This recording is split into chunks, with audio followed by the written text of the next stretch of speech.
The Johannesburg Stock Exchange was slightly weaker on Wednesday, along with its global peers, as investors' concerns over China's indebted property sector outweighed the strong U.S. corporate earnings. The rand weakened to a two-week low, reaching an intraday low of 14 rand, with weaker commodity prices putting pressure on the emerging market currencies. But for more on the markets, I'm joined now by Mr. Zwelakhe Mnguni. He is the Chief Investment Officer at Benguela Global Fund Managers. Mr. Mnguni, a very good afternoon to you. Now, taking a look at the rand, it has weakened to a two-week low. It's reached an intraday low of around 15 rand 2 cents mark to the dollar. What is driving the moves there? Yeah, as you quite correctly pointed out, Tommy, the one thing is the issue of the electricity situation in South Africa is one of the issues, and the economic outlook in South Africa is not looking good. But I think certainly the emerging stories around China, I mean, we tend to be the most liquid emerging market currency, and we tend to be traded mostly by these foreign players. So when there are bad news in emerging markets, the rand tends to be a proxy for that weakness, and they tend to sell the rand. Now, Astral Foods has released a trading statement a bit earlier. Help us make sense of the numbers there.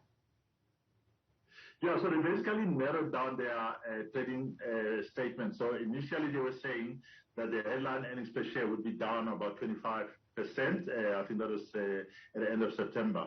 They've narrowed that down to now about 20%. So it's looking slightly better than what the market is expecting. The market was expecting about 30 to 35% decline in earnings. So one of the issues has been the input costs, the feed costs have been relatively high, and we've only seen in the last few months that the maize price has started to roll over. But certainly that input cost is already in the numbers, and that's what's putting them under pressure. Manufacturer Mete Investments also released its operational and full-year guidance update. How have they fared? Yeah, they gave quite a broad guidance around the operations. I mean, they've got two main operations. One is on the automotive components, and the other one is on the battery, what they call the energy storage. And between those two divisions, certainly the automotive business looks like it's under pressure as a result of the ongoing supply chain shortages in the auto industry. So that spill over with the automotive manufacturers guiding down on their production numbers means that they won't be getting orders from the automotive manufacturers. That is the first thing. On the energy storage side, they seem to be enjoying quite a continued strength in the lead-acid batteries market. They have been working on a strategy to transition towards the lithium-ion batteries, and that looks like that strategy is on track. They highlighted that they will delay some capital expenditure in 2021 into 2022, late 2022, and basically that would enable them to preserve capital. But they said they've managed to refinance the business, and they continue to be in a very strong financial position. Now, Impala Platinum is in talks to fully acquire mid-tier platinum group metals producer Royal Bafokeng Platinum. Is this a good move in your view? Look, I would think it's probably a good move. I think what is happening is Impala has got some assets in Rustenburg, and some of them are actually close to RB Plat mines. And I think over time what we are seeing, I mean, the RB Plat doesn't have a smelter. They have a concentrator that they bought recently. But what is needed is that if you're going to put things into a smelter, there has to be a certain ratio of metals in the concentrate.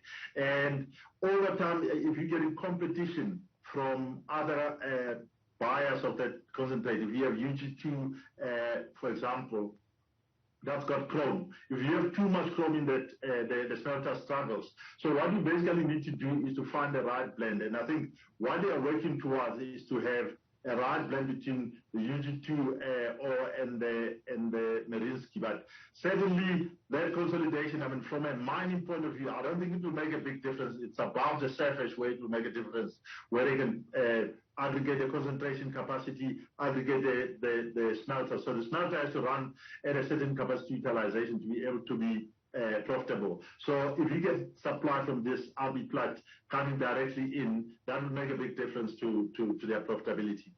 Now, Bank South Africa says it's come up with a system for reducing the time as well as the cost that is associated with cross-border transactions as it battles to stave off the flood of competition and the potential disruption in the financial technology sector. Give us a roundup of exactly what's happening on that front.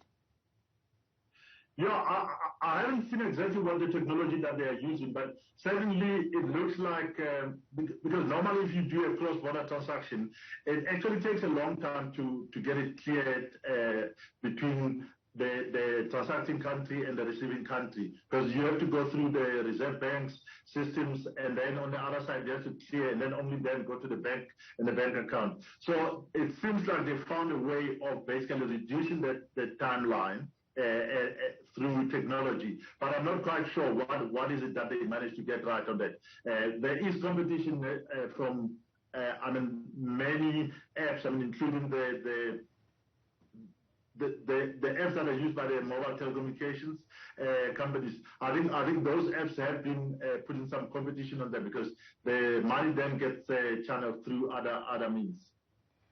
Well, thank you very much for that market update and that market wrap for today. That's Mr. Zwelakhe Mnguni. He is the Chief Investment Officer at Benguela Global Fund Managers. Thank you for that recap, sir.